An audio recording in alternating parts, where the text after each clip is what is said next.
آج ہمارا موضوع غزوہ بدر کے اثرات، نتائج کیا نکلے۔ یہ جو 313 مٹھی بھر مسلمان غزوہ بدر کے اندر تشریف لے گئے، 70 کافر جو ہیں وہ مارے گئے، 70 کافر جو ہیں ان کو قیدی بنا لیا۔ تو اس فتح کے نتائج اور اثرات کیا نکلے؟ اس کے اثرات جو ہیں وہ مکہ والوں کے اوپر بھی ہوئے، مدینہ والوں پر بھی ہوئے۔ ان اثرات سے یہودیوں کے اندر بھی اثر ہوا، اس سے منافقت بھی جنم لی، اس سے دیگر قبائل جتنے بھی تھے مدینے کے اندر آباد ان کے اوپر بھی اس کا اثر ہوا۔ یعنی عرب کے اندر جتنے بھی افراد تھے، جتنے بھی قبائل تھے، وہ چاہے مسلمانوں کے ساتھ ان کا کوئی تعلق ہے یا نہیں ہے، لیکن کہیں نہ کہیں اس فتح نے ان کے اوپر اثر ضرور چھوڑا تھا۔ پہلا اثر غزوہ بدر کے موقع کے اوپر، اس کی فتح کے اوپر ہوا، وہ قریشیوں کے اوپر پڑتا ہے۔ پورے عرب کے اندر قریشیوں کی جو ساکھ ہے اس کے اوپر گہرا اثر پڑا تھا، اس لیے کہ پورے عرب کے اندر قریشی جو ہیں وہ تجارت کرتے ہیں، اور عربی جتنے بھی وہاں پر خطہ عرب کے لوگ ہیں ان کی تجارت، ان کا مال لے کر دوسرے ممالک میں لے کر جاتے ہیں، لے کر آتے ہیں، اور لوگ ان کے اوپر اندھا اعتماد کرتے ہیں۔ اس کی وجہ یہ ہے کہ یہ مکہ کے متولی ہیں، ان کو مذہبی رہنما سمجھا جاتا ہے، ان کو پیشوا سمجھا جاتا ہے، اور یہ مذہب کے ساتھ ساتھ ان کا سیاسی اثر و رسوخ بھی بہت زیادہ ہے۔ کوئی ہمت اور جرت نہیں کر سکتا کہ ان کے قافلے کو روکے، ان کے اوپر حملہ کرے، کوئی تشدد کرے۔ لیکن جب یہ مٹھی بھر مسلمان ان کا ٹاکرا مکیوں کے ساتھ ہو گیا، قریشیوں کے ساتھ ہو گیا، تو ان کی پورے عرب کے اندر جو ساکھ ہے وہ زمین دوز ہو گئی، وہ خاک کے اندر مل گئی۔ اور جو لوگ تھے جو یہ سمجھتے تھے کہ بت ہماری مدد کے لیے آئیں گے، یہ جو 360 بت کعبے کے اندر نصب ہیں جو مدد کریں گے، جو فریاد رسی کریں گے، جب انہوں نے دیکھا کہ فریاد رسی کے لیے ان مکیوں کی مدد کرنے کے لیے ان کے بت آگے نہیں آئے، ان کو زنجیروں سے نہیں چھڑوا سکے، ان کو مسلمانوں کی تلواروں سے نہیں بچا سکے، تو لوگوں نے ایک نئے انداز سے سوچنا شروع کیا۔ وہ حقیقت کی طرف لوٹنے لگے کہ آخر وہ کون سی طاقت ہے جس نے مکے کے نکالے ہوئے مسلمانوں کو جو 313 ہے بدر کے اندر مدد کی۔ اس رب کی طرف مائل ہونے لگے، وہ اس بات کے اوپر جو ہے وہ سوچنے لگے کہ آخر وہ کون سی چیز ہے جنہوں نے مکہ مسلمانوں کو فتح عطا فرما دی ہے۔ غزوہ بدر کا پہلا اثر یہ ہوا کہ لوگ ایک نئے انداز کے اندر سوچنے لگ گئے، اور مکیوں کی، قریشیوں کی جو ساکھ ہے وہ مٹی کے اندر مل گئی۔ روایات کے اندر آتا ہے کہ حضرت ام فضل رضی اللہ تعالی عنہا، آپ کا جو غلام ہے اس کے ساتھ مکے کے اندر موجود ہیں۔ جب وہ مکے کے اندر موجود تھیں تو ابو لہب انتظار کر رہا تھا کہ بدر سے کوئی پیغام پہنچے، کوئی خوشخبری پہنچے۔ اسی دوران بدر سے ایک شخص آیا اور آ کر اس نے بتایا کہ مسلمان جو ہیں ان کو اللہ نے فتح عطا فرما دی ہے، 70 کافر مارے گئے ہیں، 17 کو گرفتار کر لیا گیا۔ ابو لہب جو ہے، جو خوشخبری کی امید رکھے ہوئے تھا، وہ جناب اس کے اوپر لپکا، اس نے کہا یہ دیوانہ ہو گیا ہے، اس سے پوچھو کہ میں کون ہوں،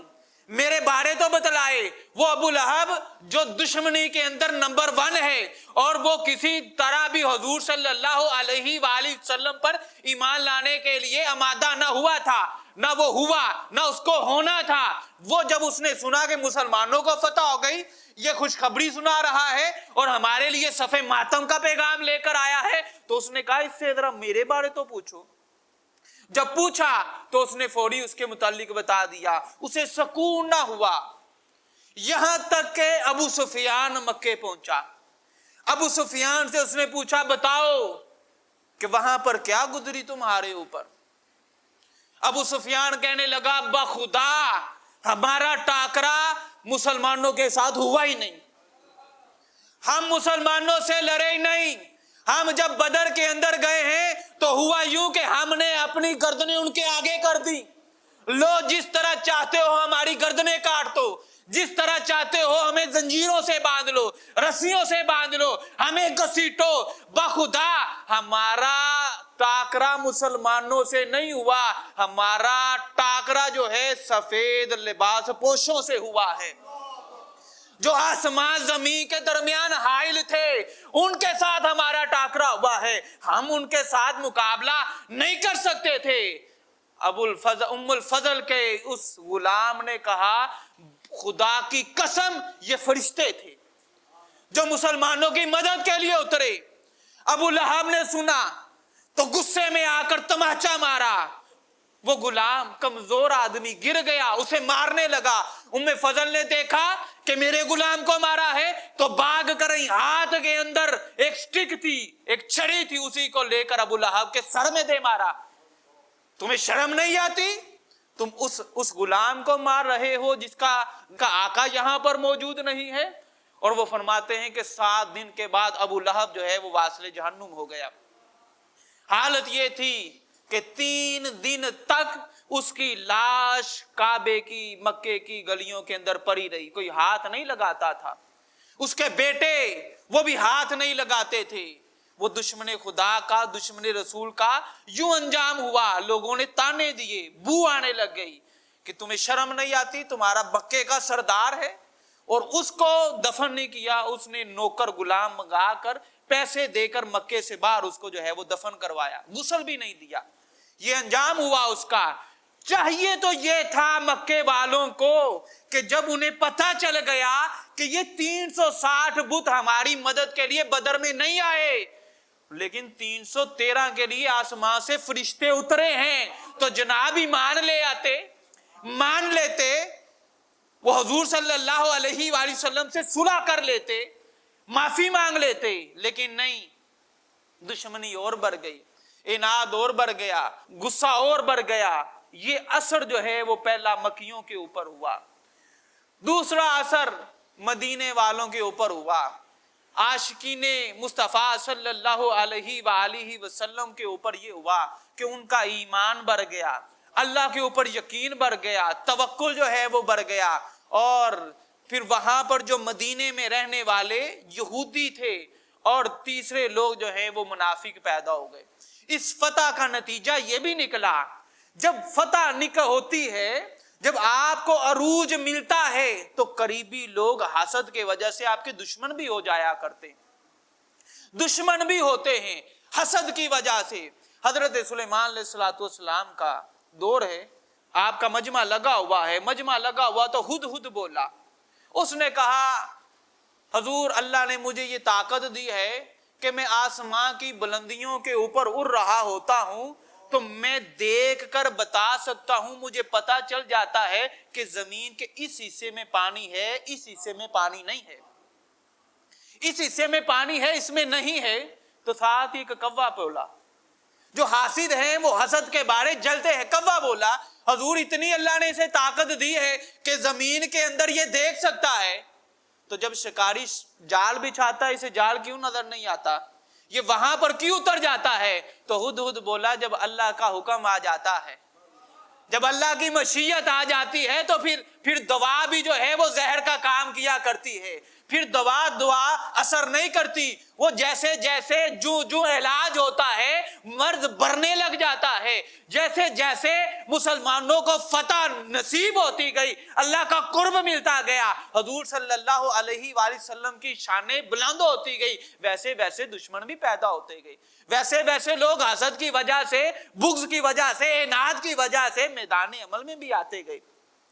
اور اس کا اثر یہ بھی ہوا کہ مدینے کے جتنے بھی قبائل ہیں, ارد گرد کے قبائل, اگرچہ وہ مسلمان نہیں ہوئے لیکن محاورہ پنجابی کا کہ چڑھ دے سورج نو سلام,